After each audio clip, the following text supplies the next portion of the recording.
La importancia de Pablo en la formación del cristianismo es uno de los temas más discutidos y más discutibles a la hora de acercarse a su figura y a su obra. Se suele repetir muchas veces, es común encontrarlo en la prensa, en documentales, en libros, que el verdadero creador del cristianismo, que el verdadero fundador del cristianismo no fue Jesús de Nazaret, sino Pablo, y que además Pablo se apartó de una visión judía y de la visión de Jesús para crear una nueva religión. Esa afirmación, a pesar de que se repite de una manera insistente y machacona, no solamente no es cierta, sino que choca de manera frontal con lo que encontramos en las fuentes históricas.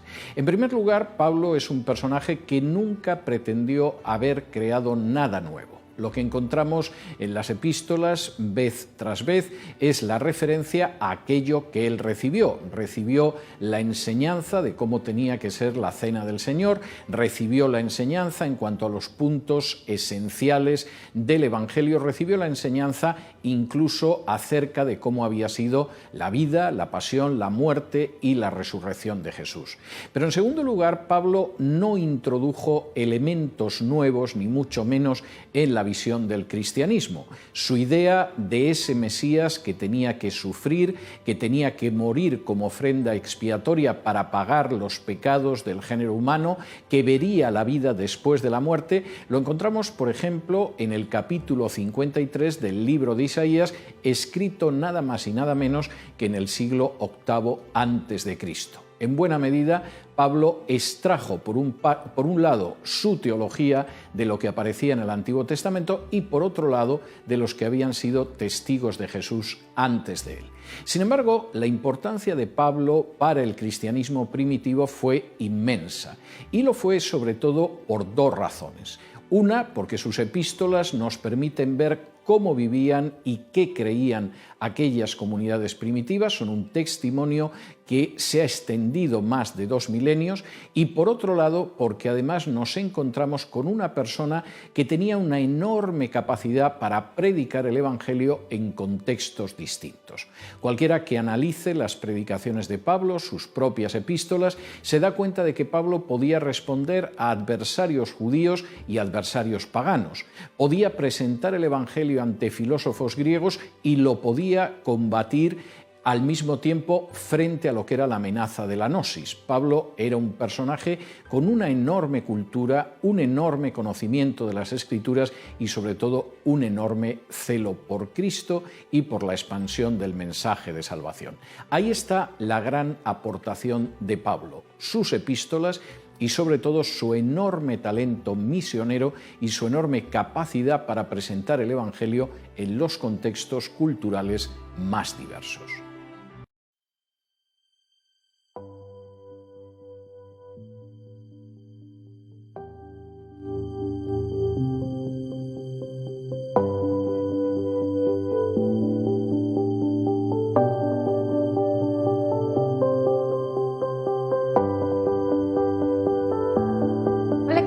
Bienvenidos sean todos a este programa más aquí en Librería Maranata. Es para mí un placer anunciarles que el día de hoy estará el doctor César Vidal con nosotros.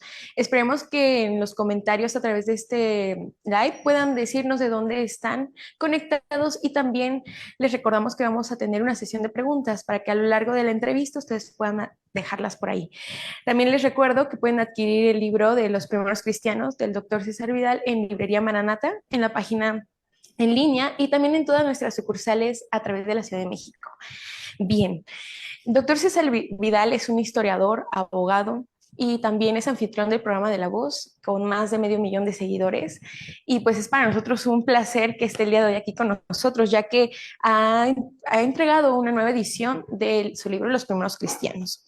Y bueno, el cristianismo nace en una Judea romana, en un contexto donde se necesitaba de alguna forma la espiritualidad, y donde Jesús viene como Hijo de Dios, se manifiesta y muere por nosotros, por nuestros pecados. Pero la pregunta es, ¿ahí es el nacimiento del cristianismo? ¿Cómo viven esos primeras comunidades de cristianos y cómo se extienden por todo el Imperio Romano. Bueno, entonces los inicios del cristianismo para nosotros como creyentes es un acontecimiento importante y apasionante que el doctor relata de una manera exhaustiva, histórica y profunda a través de su libro. Entonces es para nosotros un placer, hermano, que el día de hoy esté aquí. Eh, la verdad es que cada uno de los que somos seguidores suyos y vemos esta nueva edición, tenemos algunas preguntas y yo sé que es un tema que apasiona a todas las personas que le siguen, ya que usted es un autor de diversos libros, desde Más que un rabino, Apóstol para las Naciones, El pecado de Sodoma y de Gomorra, El legado de la Reforma. Todos esos libros, pues, por el mismo autor.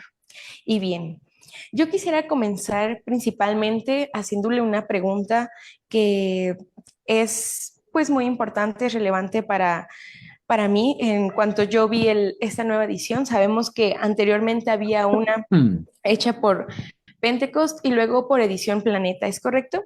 Y bueno, su libro es parte de la tesis doctoral que usted hizo en su momento, en 1991. Bueno, la composición y la estructura de esta nueva edición, ya que como lo menciona en su libro, también lo podemos leer por capítulos diferentes, no podemos seguir la secuencia, lo cual es aún más interesante porque lo podemos usar como un libro de consulta, de fuente, y pues, ¿qué ha cambiado en esta nueva entrega?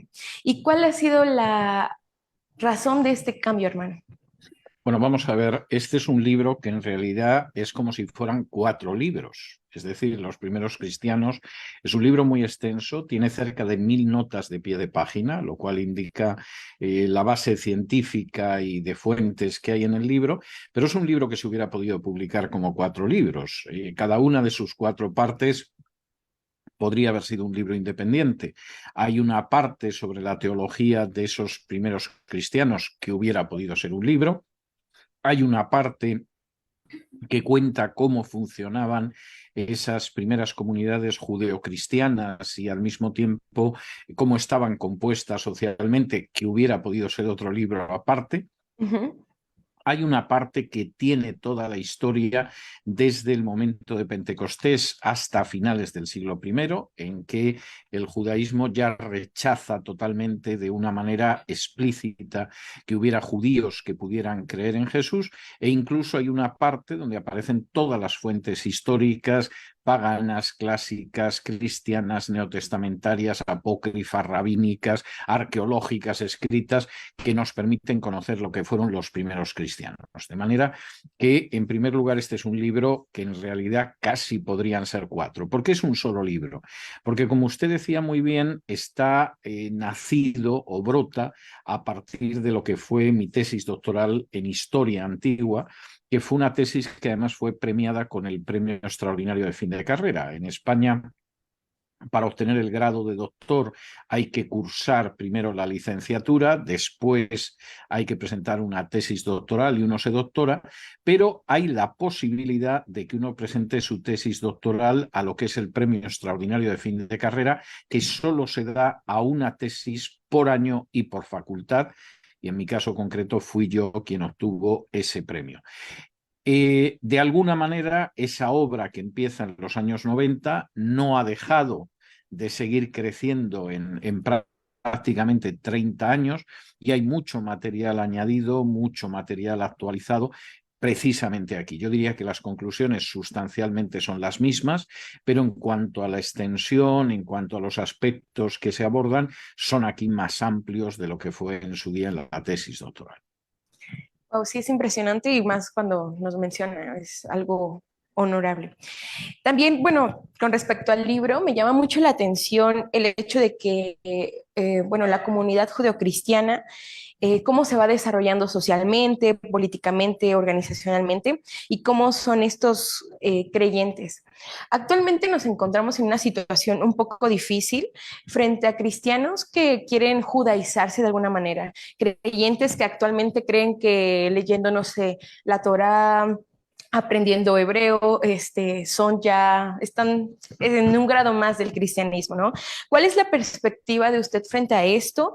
Porque lo vemos en el libro, cómo es que incluso el problema que se encuentra el apóstol Pablo con Pedro cuando en Gálatas, ¿no? Esta parte de judaizarse y que Pedro quería irse con ellos, con los judíos, eh, seguir esas tradiciones nuevamente. El problema actual también he notado eso en algunos cristianos, especialmente de Bueno, este lado.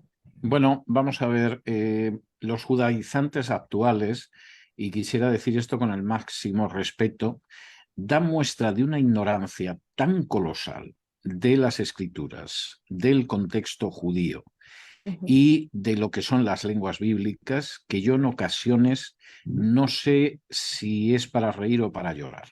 Pero yo creo que los mayores rebuznos o de los mayores rebuznos teológicos que a mí me ha tocado escuchar en casi medio siglo desde que yo me convertí, a la cabeza suele ir esa gente que no tiene una gota de sangre judía en sus venas y que a lo mejor se llama Pepe Fernández y de pronto decide que se llama David Ben Abraham, por ejemplo, o algo de este tipo, ¿no? Sí, claro. Esto es ridículo y este es un problema con el que se enfrentó además el cristianismo primitivo. El primer Claro. escrito del Nuevo Testamento en términos cronológicos fue la carta a los Gálatas, y la Ujú. carta a los Gálatas es la respuesta de Pablo a unos judaizantes a los que tiene que decir que ese evangelio no es el evangelio, que la salvación es por gracia a través de la fe, que no estamos bajo la ley, porque la ley llega hasta el Mesías, y lo que para algunos sería escandaloso, que la descendencia de Abraham no son los judíos raciales o naturales, Ujú. sino que la descendencia de Abraham son aquellos judíos y gentiles que han creído en Jesús como el Mesías y el Hijo de Dios. Y eso que aparece con claridad en Gálatas vuelve a aparecer dentro de lo que fueron esos primeros cristianos. Hay que tener en cuenta que cuando en Hechos 15 se está ventilando cómo dejamos que los gentiles entren dentro del pueblo de Dios, la respuesta no es que se circunciden o que guarden la ley, exactamente es todo lo contrario lo que deciden los apóstoles en ese momento. Y hay un texto extraordinario que cita el apóstol Santiago o Jacobo en Hechos 15, que es una cita de Amós, donde habla de cómo se levantará la casa de David. Y el levantarse la casa de David, él lo identifica con la entrada de los gentiles en Israel, no con el hecho de que vaya a haber un Estado de Israel o Ujú. una gran victoria de Israel o con que los gentiles judaicen, sino todo lo contrario. La casa de Israel, efectivamente, la casa de David se levanta en el momento en el que entra gente que no es judía en ese pueblo de Dios que ha existido a lo largo de los siglos. De manera que el problema de los judaizantes es un problema de siglos. Pablo habla, por ejemplo, en las cartas pastorales de las fábulas judaicas, de las genealogías interminables, etcétera, etcétera. Y bueno, como otro tipo de herejías y de estupideces, pues se prolonga con el paso del tiempo, que no tiene ni pies ni cabeza. E insisto, yo tengo que escuchar, son menos ignorantes y puedan aceptar todo ese tipo de superchería. Sí, yo justamente analizando su libro en un estudio, yo la conclusión muy personal de que es un libro que todo cristiano actual debe de leer, de conocer, porque la mayoría de los creyentes desconocen su historia, desconocen el trasfondo histórico, desconocen la parte en la que, cómo se fue desarrollando, se fue envolviendo, y hay un paradigma que no es importante, pero No, todo lo si viéramos contrario, todo lo contrario, sí, porque si todo lo viéramos contrario. el trasfondo que cada cuestión dentro del evangelio, dentro del cristianismo tiene, la iglesia actual no estaría en decadencia, ¿no? Y esto me lleva a otra pregunta que me gustaría hacerle, que es como igual denominaciones actuales apoyan la lectura del Talmud y igual desconocen sobre Esto esto. es verdad, lo que dice usted no es falso. Hay gente que apoya el Talmud, fundamentalmente porque tiene una ignorancia absoluta de lo que es el Talmud. Es decir, En este libro hay muchas referencias a la literatura rabínica y al Talmud, pero yo tengo un libro precisamente estudiando el Talmud, que se titula así, el Talmud, que publica Alianza Editorial y donde recojo una antología de textos, como esos textos maravillosos donde se dice que Jesús es el hijo de una adúltera o que Jesús sufre en el infierno en medio de excrementos en ebullición. Entonces, claro, cuando se dice a Jesús efectivamente lo matamos, no arrojan la responsabilidad sobre Pilato, sino que dicen nosotros, los judíos, decidimos matarlo porque extraviaba al pueblo y bien muerto está, y era un brujo, y además era el hijo de una adúltera, y además está sufriendo en el infierno en medio de excrementos en ebullición. Que alguien considere que esto es una lectura recomendable para un cristiano, salvo por curiosidad histórica o por aprender, no tiene ningún sentido, muestra una ignorancia tremenda. Pero además es que el Talmud no es una interpretación fidedigna del Antiguo Testamento, y eso en mi libro de los primeros cristianos queda muy de manifiesto. Todo lo contrario, es toda una tergiversación de las interpretaciones históricas que aparecen en el Antiguo Testamento. Permítanme que le ponga un ejemplo, pero podría citar Adelante. docenas. La gran diferencia en el siglo I entre lo que pensaban muchos judíos y lo que pensaban los judíos que habían creído en Jesús no era la interpretación que daban de ciertos títulos del Mesías o de ciertas profecías, sino que los judíos que no habían creído en Jesús decían esto va a llegar. Y por el contrario, los que habían creído en Jesús decían no, no, no va a llegar, ya ha llegado y regresará.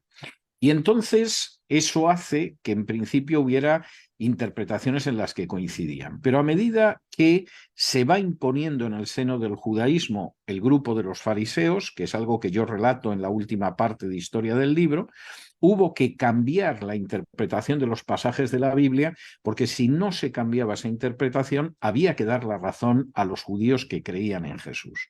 Y uno de los pasajes que se cambia es el de Isaías 53. ¿Por qué? Porque en Isaías 53 hay muchas referencias al Mesías. Se dice que el Mesías no sería apreciado por los judíos, que moriría por los pecados del pueblo, que daría la impresión de que era Dios el que causaba su muerte, que moriría con criminales, pero sería enterrado en la tumba de un rico y que incluso volvería a ver la vida después de poner la vida en expiación. Estoy citando solo algunos de los aspectos que aparecen en ese Isaías 53. Los judíos, antes de la llegada de Jesús, no tenían duda alguna de que Isaías 53 se refería al Mesías. Esa interpretación la encontramos en la literatura rabínica, la encontramos en el Targum de Isaías, la encontramos en los documentos del Mar Muerto, etc. Pero de pronto llega Jesús, y Jesús es así. Y entonces eso te obliga a reconocer a Jesús como Mesías, que es algo que no quieres hacer. Y entonces, ¿qué haces? Cambias la interpretación. Y dices, bueno, es que Isaías 53 no habla del Mesías. Isaías 53 habla de los sufrimientos del pueblo de Israel. Cualquiera que lea el texto se da cuenta de que no es posible, porque el siervo muere por los pecados del pueblo, luego no puede ser el pueblo por el que muere el siervo, por poner un ejemplo. Pero eso ocasiona una enorme controversia entre los judíos, y hasta la Edad Media hay judíos que dicen que no es el pueblo de Israel, que no os empeñéis en cambiar la interpretación, que es el Mesías. Incluso hay algún rabino español que llega a decir, y el Espíritu Santo lo ha dicho con tanta claridad, que cuando aparezca alguien que se parezca al personaje de Isaías 53, sabemos que ese es el Mesías.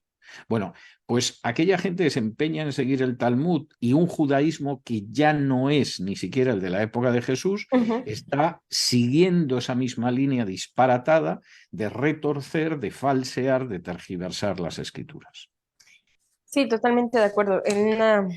El Talmud es interesante como documento histórico, pero sí, evidentemente no como una guía espiritual. Y quien dice eso es un ignorante. Sí, claro. Lamento decirlo, pero es así. Sí, sí, claro, especialmente cuando tenemos las escrituras, ¿no? Es claro, un poco incoherente esa parte. Me gustaría que nos diera un poquito más de explicación en un capítulo del libro, justamente en el de la destrucción del templo, cuando, bueno, es la muerte de Jacobo. Todo lo que se suscita ahí, la guerra con Roma. Y bueno, cómo es que la diáspora judeocristiana, ¿no? También se va desarrollando. Háblanos un poquito más de esta parte. Bueno, vamos a ver, hay una parte de la historia del libro y de la teología del libro que buena parte de las fuentes son fuentes bíblicas, pero hay otros episodios históricos que no aparecen en la Biblia simplemente porque la Biblia se concluyó su redacción antes. Yo personalmente creo que no hay duda en términos históricos de que la redacción del Nuevo Testamento concluye en los años 60, a inicios de los años 60, incluido el Evangelio de Juan, incluido por supuesto el Apocalipsis. Y entonces eso hace que efectivamente determinados episodios ya no aparezcan en la Biblia. Por ejemplo, en la Biblia no nos encontramos con la muerte de Jacobo Santiago porque fue en el año 62 y la Biblia se acabó de escribir antes. El libro de los Hechos concluye en los años 50 y por lo tanto eso no aparece, pero lo podemos reconstruir de otras fuentes históricas. La guerra contra Roma había sido profetizada por Jesús, que hace referencia a ella en Mateo 24, en Lucas 11 y en Marcos 13, pero no es algo que llegaran a vivir los autores del Nuevo Testamento. Sabían que se iba a producir y que iba a venir la destrucción del templo y que además sería en el plazo de una generación, y fue así matemáticamente. Jesús pronuncia esas profecías en el año 30, más 40 años, que es lo que dura una generación, da el año 70 en el que fue destruido Jerusalén y fue destruido el templo. Como los primeros cristianos sabían que era así, es decir, sabían que esa era una profecía que tenía que ver con ese templo y que tenía que ver con esa generación y no era algo que iba a suceder 2000 años más adelante en un futuro lejano, obedecieron totalmente las palabras de Jesús. Y como dice Jesús en Mateo 24, cuando veáis que Jerusalén es rodeada por los ejércitos, inmediatamente salid de la ciudad y huir. Esto se produjo de manera meticulosamente matemática en la guerra contra Roma. En el año 66 se produce una sublevación de los judíos contra Roma. Por supuesto, los judeocristianos no apoyan la sublevación de los otros judíos, ni mucho menos. Y cuando Roma envía el primer contingente militar a las órdenes del general Questio Galo, que rodea Jerusalén, pues parece que va a tomar Jerusalén. Pero se produce un golpe de Estado en Roma, Roma se retira, y entonces los judíos que no creyeron en Jesús, bueno, pensaron que la guerra estaba ganada, sacaron una moneda hablando de la victoria judía y por supuesto se quedaron en Jerusalén. ¿Qué hicieron los judeocristianos? Se marcharon de Jerusalén, porque Jesús había advertido que salieran en cuanto que hubieran visto cómo Jerusalén era rodeada de ejércitos. Esa gente cruzó el Jordán y se estableció, de esto nos hablan distintas fuentes históricas, en una pequeña localidad que se llamaba Pela, que ahora está localizada en la actual Jordania, y allí esperaron. ¿Qué pasó? Bueno, pues a los pocos meses los romanos arreglaron sus problemas políticos, enviaron de nuevo a las legiones contra los judíos y, por supuesto, destrozaron el templo y arrasaron Jerusalén como había profetizado Jesús. Hasta tal punto, de una manera matemática, en cuanto a lo que dijo Jesús, que Jesús dijo que del templo no quedaría piedra sobre piedra. Y fue así, porque en el momento en el que se incendió el templo, la cobertura del templo que tenía oro se derritió y cayó sobre el suelo. Y los romanos, buscando algún hilillo de oro que procediera de la cobertura del templo, levantaron piedra sobre piedra de la base del templo para sacar todo. Es decir, de la manera más literal, no quedó sin remover piedra sobre piedra, como había profetizado Jesús y que además se cumpliría en esa generación, la generación del 30 al 70. Bueno, pues esos datos que los conocemos por otras fuentes históricas, Flavio Josefo, Tácito, etcétera, aparecen relatados en el libro de los primeros cristianos y complementan históricamente solo, claro está, lo que conocemos en la Biblia, que efectivamente nos lleva como mucho a esas profecías de Jesús hablando de la destrucción del templo y de la destrucción de Jerusalén. Excelente, sí, una cuestión que incluso ha llegado a una malinterpretación, justo el pasaje de Mateo 24, ¿no? Una malinterpretación que quieren llevar esa profecía a tiempos actuales y bueno, hay ese tipo de situaciones. Bueno, vamos a ver, pero ahí hay otra cuestión. Esto quizá nos llevaría lejos. Hay un capítulo sobre escatología Sí. precisamente en los primeros cristianos. El problema es que los primeros cristianos que eran judíos conocían muy bien el significado de la terminología, de los términos que aparecen en la Biblia. Muchos de los cristianos gentiles actuales desconocen el Antiguo Testamento. La prueba está en que llega cualquier charlatán judaizante y les parece que les está enseñando algo cuando solo los extravía, y el significado de muchos términos lo desconocen. Por ejemplo, si ahora preguntáramos a una persona, al azar, qué cree que son los últimos tiempos, los postreros tiempos, pues Ujú. mucha gente diría que son los tiempos inmediatamente anteriores a la segunda venida de Cristo, pero no es eso lo que aparece en la Biblia. En la Biblia, los postreros o últimos tiempos es el periodo de la historia que empieza con la llegada del Mesías y que acaba con el retorno del Mesías. Por eso en Hechos 2, cuando se produce Pentecostés, Pedro puede decir que el descenso del Espíritu Santo es el cumplimiento de la profecía del profeta Joel, que habla de los últimos de los postreros tiempos. Claro, Ujú. entre tener la idea correcta de qué son los postreros o los últimos tiempos, o tener una idea surgida en Inglaterra en el siglo XIX y luego popularizada a través de Estados Unidos, lo que yo llamo a veces la teología gringa de lo que son los postreros o los últimos tiempos, pues hay una enorme diferencia, y podríamos citar muchos más ejemplos que aparecen en este libro de los primeros cristianos, ¿no? Yo creo Sí. que una de las grandes ventajas del libro es que te permite examinar muchas fuentes y ver exactamente cómo los primeros cristianos interpretaban las escrituras. Sí, totalmente. Las fuentes arqueológicas y la composición en la que está el libro nos dan ese, esa pauta, ese espacio para poder analizarlo todo desde la perspectiva histórica y también con base pues en la Biblia. Y bueno, igual en relación a esto, a las fuentes, ¿cómo era la relación entre los cristianos y la expansión del cristianismo en los continentes y su manera de llevar el culto, vaya? Porque pues sabemos que... Sí, es interesante. Son dos cuestiones. Primero, ¿a qué se debe la expansión? En contra de lo que piensan algunos hoy en día, la mayor parte de la expansión corría a cargo de gente anónima. Es decir, por Ujú. supuesto, hubo lo que podríamos llamar grandes misioneros, como pudo ser un Pablo, como pudo ser en algún momento determinado un Bernabé, pero hay multitud de lugares que las fuentes nos dicen que el Evangelio llegó no por la mano de un apóstol, no por la mano de un gran evangelista, de un gran misionero, sino simplemente por gente que se desplazaba y predicaba el Evangelio. Por ejemplo, a día de hoy no sabemos quién fundó la Comunidad de Roma. Con seguridad no la fundó Pedro, quiero decir, pero no lo sabemos, y sabemos que era una comunidad que existía ya en los años 40, a inicios de los 40, como mínimo, y que forzosamente la tuvieron que fundar cristianos anónimos que llegaron allí.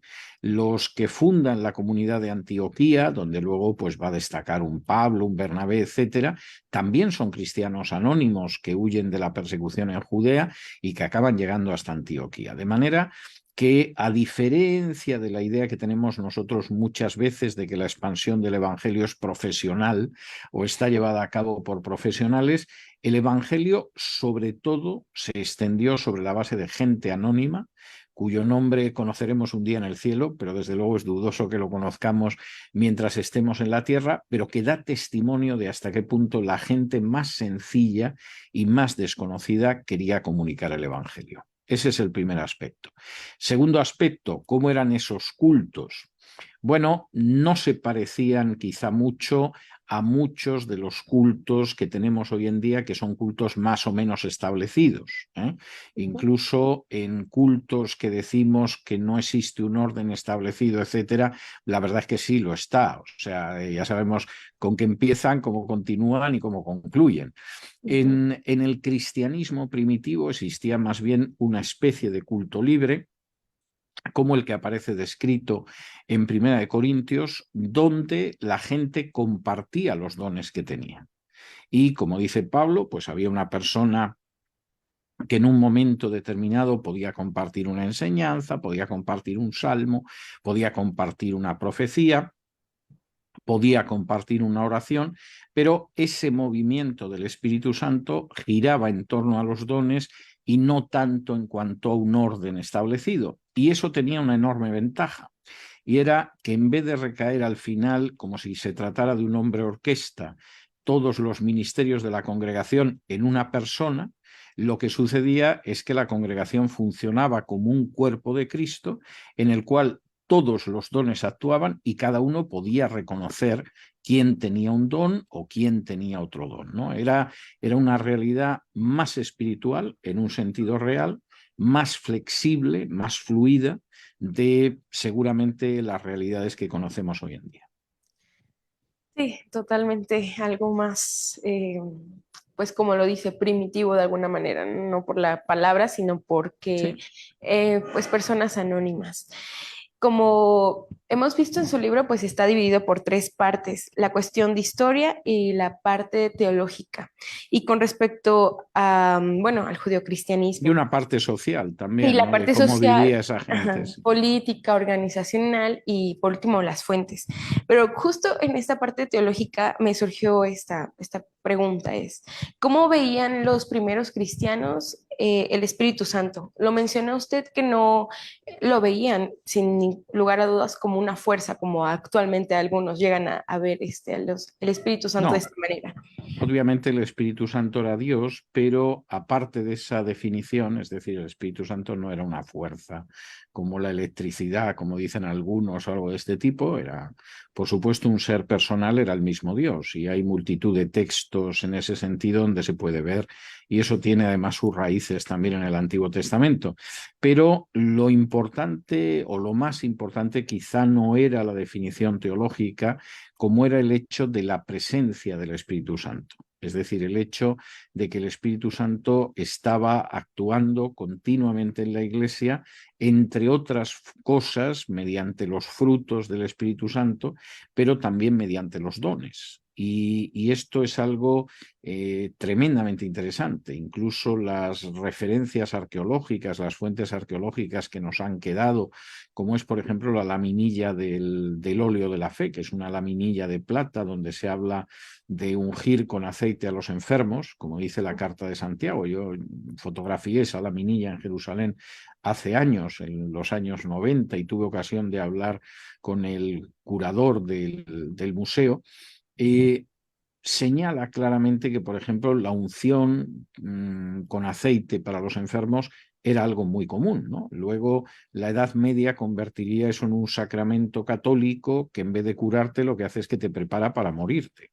Hay que reconocer que hay mucha distancia de ungir con aceite a una persona para que se cure a ungirla por aceite para que ya se vaya muriendo. O sea, ahí eso es un triple salto mortal teológico, pero la presencia del Espíritu Santo era muy clara, y era muy clara sobre todo en el ejercicio de los dones. El hecho de que en un momento determinado ese Espíritu Santo en medio de la congregación te mostraba quién era pastor, quién era maestro, quién era evangelista, quién tenía un don de servicio, quién debía de partir para la obra misionera, etcétera, etcétera.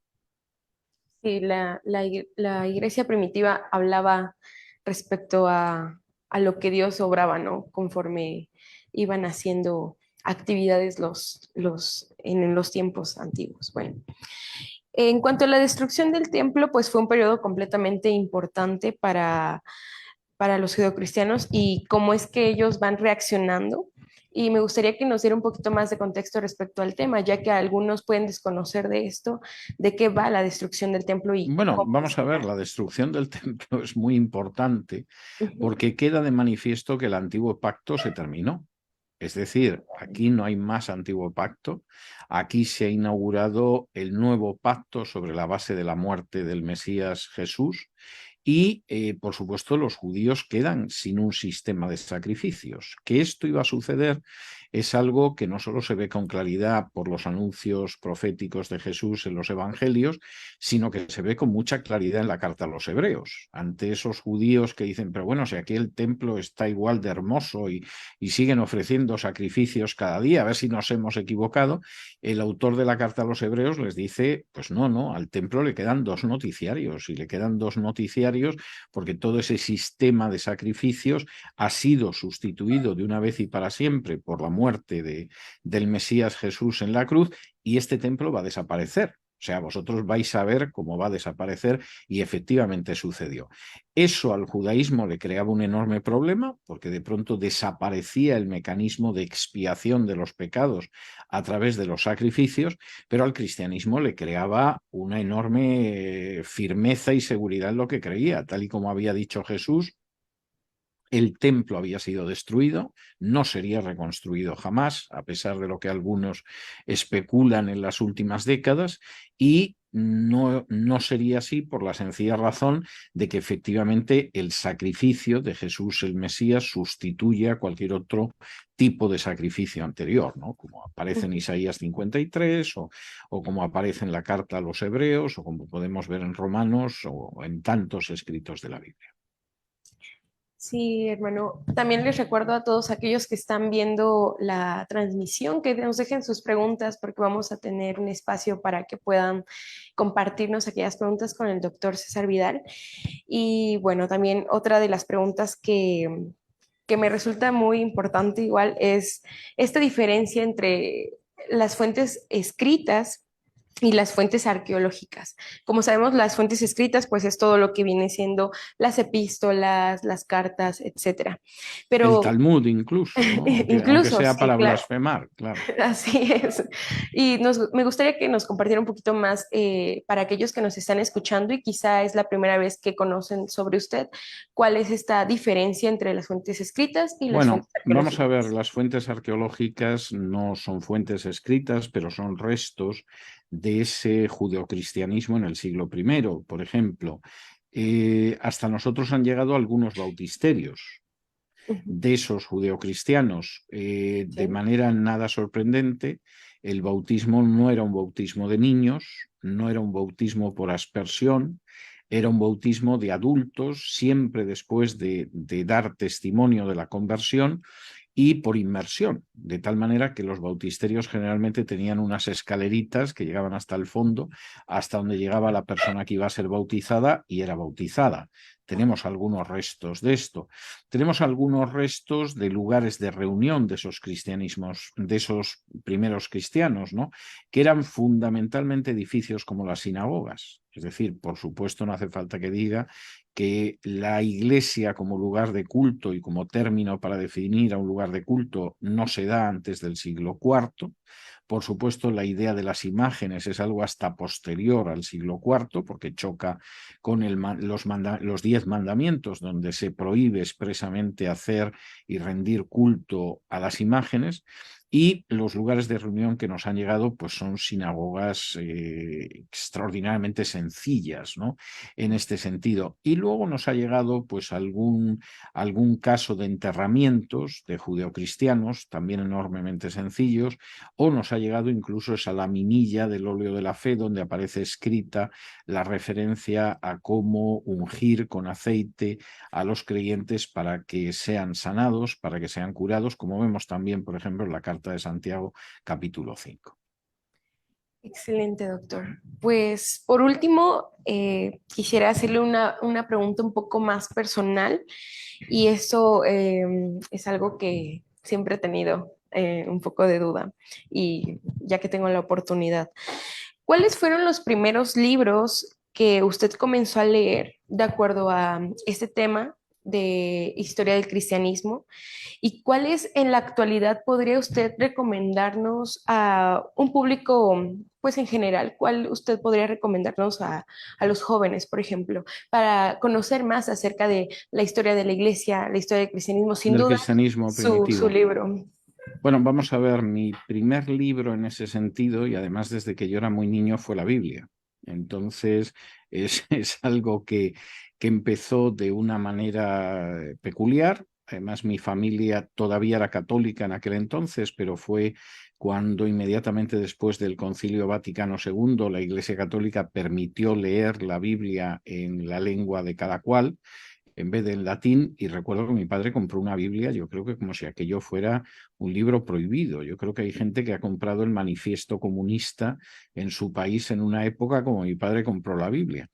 Y entonces yo tendría unos 3 años y mi padre cuando regresaba del trabajo empezaba a leerla en voz alta, de manera que yo fui creciendo en un mundo donde los personajes se llamaban Abraham y David y Pedro y Jesús y Salomón, y ese es mi primer inicio.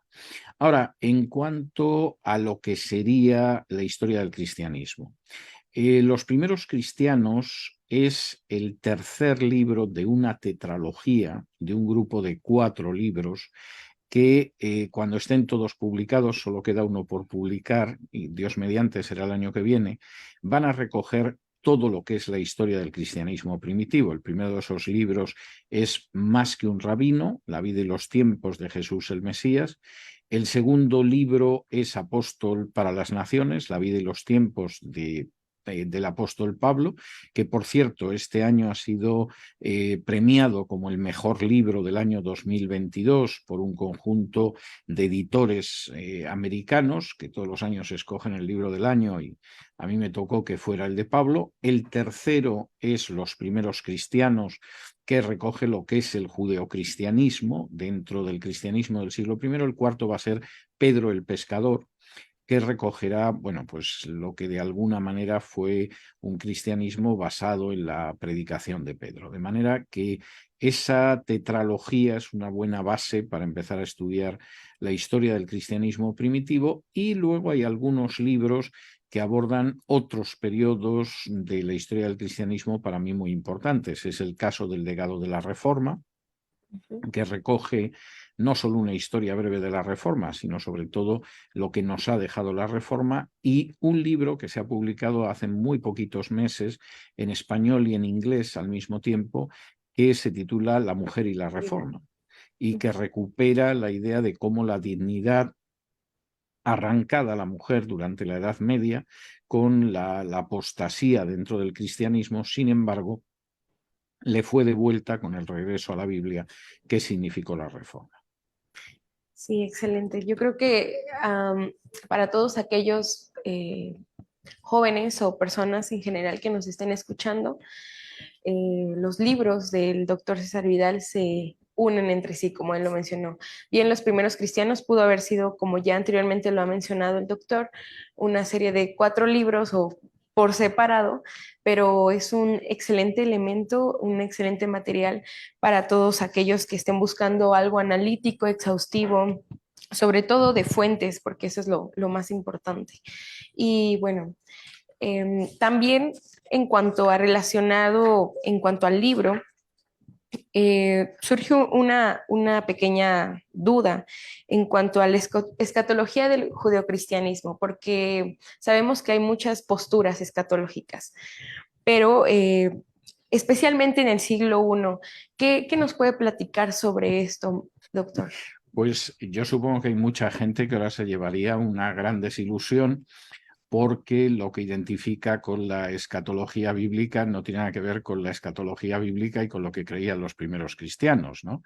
Hay que tener en cuenta que, por ejemplo, el sistema dispensacionalista, que es esa escatología gringa tan popular en ciertos sectores del pueblo evangélico, lo crearon 2 jesuitas en el siglo XVII precisamente para atacar la reforma protestante, y luego se popularizó en el siglo XIX en Inglaterra, de ahí pasó a Estados Unidos y de Estados Unidos a todo el mundo, pero es un sistema escatológico muy reciente en términos históricos y carente de base bíblica. Es decir, cuando uno examina lo que están contando las escrituras y ese tipo de escatología, pues a veces te dan ganas de sonreír, a veces ganas de llorar. Voy a poner un ejemplo y no quisiera que nadie se sienta ofendido, pero cuando alguien está diciendo que Gog y Magog es Rusia y que Mesec y Tobol son Moscú y Tobolsk, Mesec y Tubal son Moscú y Tobolsk, esto es una muestra de ignorancia verdaderamente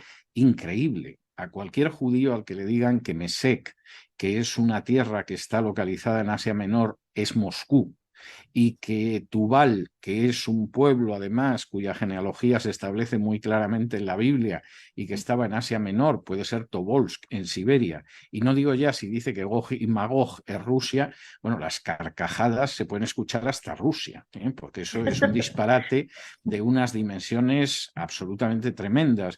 Cualquier persona, por ejemplo, que pretenda que el rey del norte y el rey del sur en Daniel pues son Estados Unidos y la antigua Unión Soviética y ahora Rusia, da muestra de una ignorancia de la historia bíblica y una ignorancia de lo que es la terminología del Antiguo Testamento verdaderamente terrible, porque el rey del norte y el rey del sur, cuyas profecías se cumplieron ampliamente hace muchos siglos, no son nada más que el rey que estaba al norte, la dinastía que estaba al norte de Israel, que eran los selúcidas, y que estaban en Siria, y el rey del sur no era nada más que la dinastía, el reino que estaba al sur de Israel, que eran los lágidas de Egipto. Y cualquiera que conozca la historia del periodo helenístico, cuando ve la profecía de Daniel, pues va identificando reyes, princesas, batallas, etcétera, porque son profecías ya cumplidas.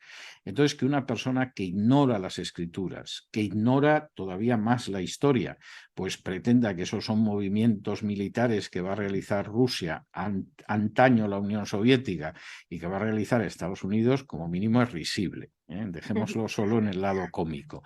Pero yo creo que esto es importante y hay que tener en cuenta que en última instancia el cristianismo primitivo sí tenía las ideas muy claras, porque entendía con mucha claridad la terminología del Antiguo Testamento, que además de entender con mucha claridad la terminología del Antiguo Testamento, comprendía muy bien el desarrollo profético y que no tiene nada que ver con esas novelas que yo llevo oyendo desde hace casi medio siglo, que nunca se cumplen, nunca, no las he visto cumplirse jamás, y que además pretenden apoyarse en las cosas más ridículas, es decir, en que de pronto hay lunas de sangre y se supone que va a venir el arrebatamiento, pero han pasado más de 10 años y no pasó, o que hay una guerra en Siria y va a venir el arrebatamiento. Bueno, la guerra de Siria ha sido un desastre, pero ya se acabó y no lo hubo, o que como han invadido Ucrania, de la que no se dice una sola palabra en la Biblia, pues resulta que también está cerca el arrebatamiento. Esto no es serio. O sea, esto es muy lamentable, aunque yo reconozco que a veces más de una carcajada sí que me ha causado. Ok, hermano, muchas gracias por este tiempo. Vamos a pasar a las preguntas que nos están haciendo en el live. Un hermano pregunta, Doctor César, ¿los libros más que un rabino y apóstol para las naciones se conectan entre sí? Y de ser así, ¿hay algún orden de lectura? No, la verdad es que se pueden leer en el orden que uno quiera. Yo creo que se están publicando de alguna manera en el orden que también se pueden leer, ¿no? Por supuesto, el primer libro es Más que un rabino, que tiene que ver con Jesús. El segundo, Apóstol para las Naciones, pues recogería toda la obra de Pablo y de toda la obra misionera paulina también. Los primeros cristianos nos estaría hablando de esos cristianos relacionados ocasionalmente con Pablo, pero independientes de la obra de Pablo, sobre los que nos detenemos muy pocas veces, pero que son muy importantes, porque fueron los primeros que fueron llamados cristianos y que fueron cristianos.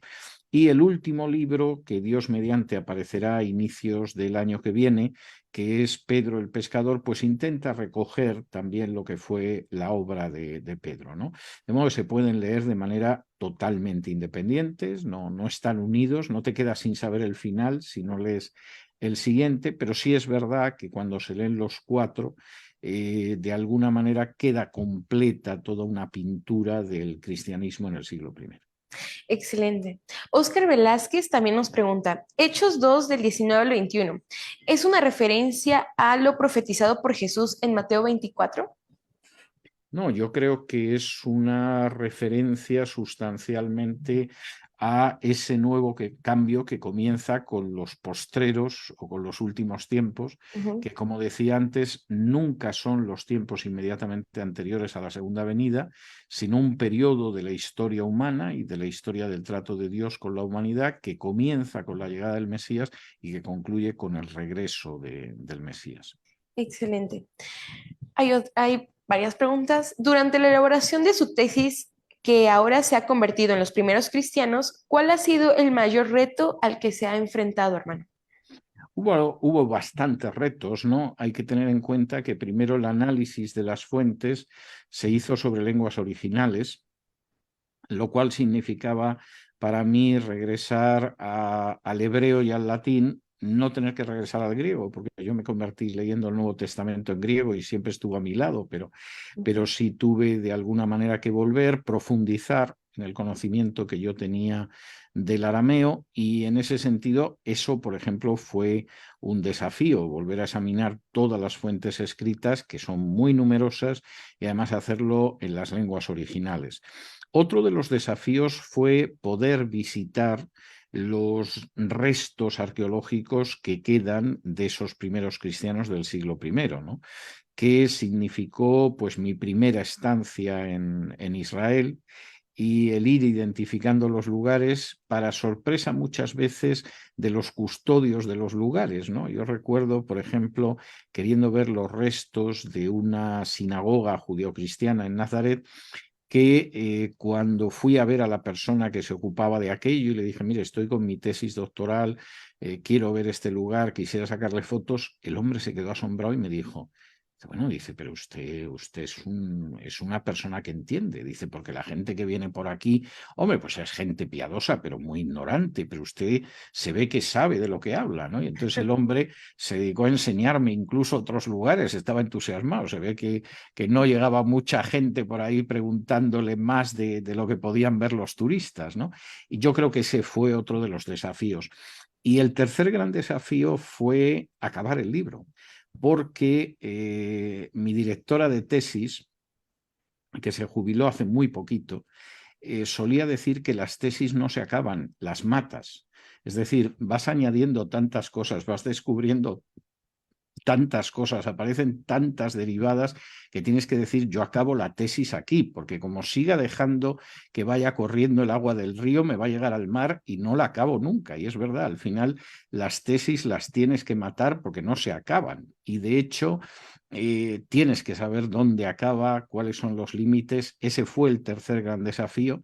Pero también tengo que decir que me quedó tantísimo material que no incluí en el libro, que luego me serviría para escribir durante años otros libros, simplemente de la cantidad de material, por ejemplo, sobre los documentos del Mar Muerto, sobre Pablo, etcétera, que quedó por ahí libre y que a mí me daba mucha pena que no se pudiera publicar. Wow, esperemos que algún día pueda publicarlos, hermano. Antonio Guzmán nos pregunta, Dios le bendiga, hermano César. Tengo una pregunta. ¿Cómo veían o interpretaban los primeros cristianos los acontecimientos finales o el día del Señor? Vamos a ver, primero de entrada, los primeros cristianos sabían que el día del Señor no es solo la segunda venida. Es decir, el día del Señor es cada vez que el Señor ejecuta un juicio en la historia. Y en ese sentido, el día del Señor fue la destrucción de Asiria, hubo un día del Señor para la destrucción de Babilonia, hubo un día del Señor cuando fue destruido Jerusalén en 2 ocasiones, y por supuesto será el día del Señor cuando regrese Cristo. Es decir, esa es una de esas terminologías que a veces equivocamos y que tenemos que tener muy claro. Y la idea de ellos era que iba a haber un día del Señor muy cercano, que era la destrucción del sistema judío de Jerusalén, la desaparición total del antiguo pacto, que no volvería, y al mismo tiempo que habría un día del Señor cuando se produjera la segunda venida. Esto es bastante claro. Y de una manera muy sencilla, los primeros cristianos tenían una visión escatológica de verdad que muy sencilla y muy práctica en la vida cotidiana. Ese tipo de calendarios complicados, etcétera, que se ven hoy en día, pues seguramente si los hubieran visto se hubieran quedado perplejos y habrían dicho, ¿y estos a qué secta pertenecen? ¿No? Porque no era en absoluto lo que ellos podían enseñar o creer.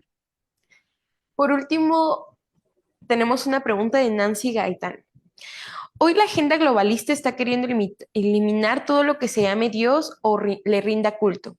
¿Qué nos puede recomendar a los cristianos en relación a estos tiempos tan peligrosos que estamos viviendo? Bueno, hay paralelos en la época de los primeros cristianos, ¿no? Aunque no siempre se mencionan en la Biblia, pero Cualquiera que lea lo que es el desarrollo de la historia de esos primeros cristianos del siglo I, pues sabe que en un momento determinado hubo un rey Herodes que dio muerte a uno de los apóstoles y encarceló a Pedro, y que la gente pensaba que su palabra era la de Dios y no la de un hombre, y por supuesto Dios juzgó a ese Herodes. Sabe que hubo un emperador Calígula que se empeñó en colocar una estatua suya en el templo de Jerusalén, aunque no lo consiguió, y sabe que hay otra serie de ejemplos y personajes a lo largo de la historia del siglo I. Hoy en día la agenda globalista tiene muchos paralelos con ello, no solo porque tiene unos dogmas ante los que hay que inclinarse, sino porque recuerda también mucho a esa estatua que levantó Nabucodonosor, y el que cuando suena la música no se inclina y la adora, pues se tiene que atener a las consecuencias. Y esa es una realidad bastante clara en muchos aspectos, ¿no? La gente que vive en México sabe que hay una batalla terrible en aspectos como la defensa de la vida, que hay una batalla terrible en aspectos como la lucha contra la ideología de género o la libertad de conciencia o la libertad de enseñanza. De manera que la situación de los cristianos en contra de lo que pintan algunos predicadores no es la de que la vida sea un camino de rosas, sino la de que la vida es seguir a Jesús, y esto a veces es muy plácido y sin problemas, y hay veces en que efectivamente es muy difícil. Excelente, hermano. Pues agradecemos mucho este tiempo que nos ha brindado. Ha sido todo un placer escucharle. La manera en la que usted explica los acontecimientos históricos es muy ameno, y espero que toda nuestra audiencia esté satisfecha por esta gran invitación. Les recordamos también que pueden adquirir el libro en Librería Maranata, y que pueden pedirlo también en nuestra tienda en línea. Y por otro lado, pues es un gran honor esta conversación, hermano. Que Dios le bendiga en todo lo que esté haciendo, sobre todo en esa lucha que usted está llevando también en el aspecto justo de la nueva agenda y todo lo que engloba la agenda globalista, la imposición sobre todo. Que Dios le dé también fuerzas y que sea con usted siempre. Agradecemos. Muchísimas gracias, y muchas gracias por su gentileza y su amabilidad y su paciencia para conmigo. Muchas gracias. No, al contrario, hermano, es todo un placer y un honor, y pues esperemos tenerlo otras ocasiones aquí. En Librería Maranata hay muchos que siguen sus libros y son muy allegados a. También agradecemos de todo corazón a la editorial Ariel, que nos ha permitido tenerle, porque es una bendición tanto para ellos como para nosotros. Y pues esperemos verlo pronto, hermano, que su libro llegue pronto aquí a este lado del mundo, y que pueda estar aquí nuevamente en una entrevista con usted. Claro Muchísimas que sí. gracias. Muchas gracias. Que Dios Muchas los gracias. bendiga. Igualmente, hermano. Bendiciones. Gracias a todos los que nos vieron el día de esta transmisión. Esperamos que haya sido de mucha bendición para ustedes y puedan compartirla con sus amigos. Hasta la próxima.